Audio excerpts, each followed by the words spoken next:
nígbà tó jẹ́ pé Mọ̀lánà Sheikh Labib náà làwọn fẹ́ kí n sọ̀rọ̀ bàbá mo wá fẹ́ darí ẹ̀ padà sọ́dọ̀ yín bàbá yẹn náà ló mẹ́wọ́ ẹ dákun ẹ má bínú mo fẹ́ darí ẹ̀ padà sọ́dọ̀ yín bàbá mi ìjọba àti office of the youth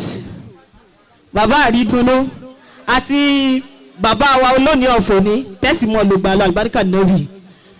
Gauzu Shabab nítorí kí n darí ọ̀rọ̀ yìí sọ́dọ̀ gbogbo ẹ̀yin mẹ́tẹ̀ẹ̀ta yìí ni wípé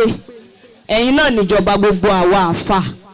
nígbà tá a ti ọ́fíìsì youth àti rí Gauzu Shabab àti rí ìjọba gbogbo àfà kí ni mo fẹ́ sọ bàbá ẹ dákun wá sí tẹ́ ẹ mọ̀ ṣe fún wa nísìn ṣe rí àwa ọmọ tẹ́ ẹ dá síta àti yàwọ́ àti ya ìyàkúyà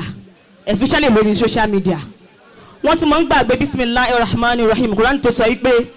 atamuruna an-nasa bil birri wa tansawna anfusakum wa antum tatluna al-kitaba afala ta'qilun ṣe rí lórí social media àwọn obìnrin wọ́n máa ń rí mi bí agbẹnusọ wọ́n máa fi ọ̀rọ̀ lọ̀ mí ọmọlẹ́yà kò sáfà mọ́ tó bá ní ò sáfà mọ́ ta ni Mọ̀lánà Sheikh Abu Sherif bàbá tó bí èmi lọ́mọ ta ni ìjọba ṣé kì í ṣe àfààní ṣe mẹkáníìkì ni wọ́n ni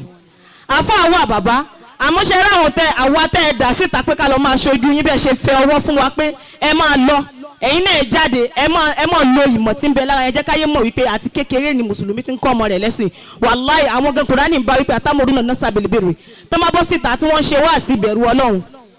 wa tansawna anfusakum àwọn gan ti gbàgbé ẹ̀mí ara àwọn èèyàn bí ni wọ́n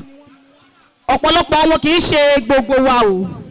tora wa mọ̀ra wa bàbá ìdákẹ́ mọ̀ tẹ̀ mọ́ wa létí tẹ́ bá ti ń fún wa láyè bẹ́ẹ̀ ṣe fẹ́ mi láyè wípé lọ́mọ wí ẹ mọ̀ tẹ̀ mọ́ wa létí wípé ká jẹ́ kórí ìwà ó pé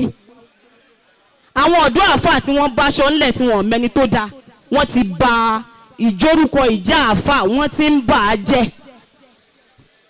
táwọn obìnrin bá wá bá wọn especially lórí social media obìnrin òní lọ bẹ́ẹ̀ lómi yóò sì mọ̀ sálámọ̀ sí sàlámà lẹ́kùn alájà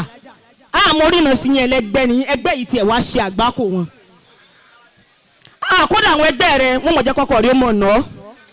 ẹ rò pé wọ́n fi nǹkan banú ni ọkọ tí èèyàn tẹ́lẹ̀ yóò sì bẹ̀rẹ̀ sí ní náà yóò wà ní ṣe bí mo wí fún ọ èyí tóbìnrin bá tún wá bá nínú wọn ṣe bí pé fasalu ahla dhikri in kuntum la ta'lamun kò sábú nínú pé ẹ̀dá kan ọjà mi ò ta ẹ bá ń bẹ lọ́hùn sí ẹ̀yìn àfà àmọ́ àwọn olòṣì kọ̀ǹda tó ti wọnú wa yìí bàbá wọ́n ti fẹ́ máa bá aṣọ owó ẹ̀yìn tẹ́ jẹ́ bàbá wa jẹ́ ẹ̀yin lẹ̀ nígbà fún wa ẹ̀yin lẹ̀ mọ̀ bá wa subhana rabbika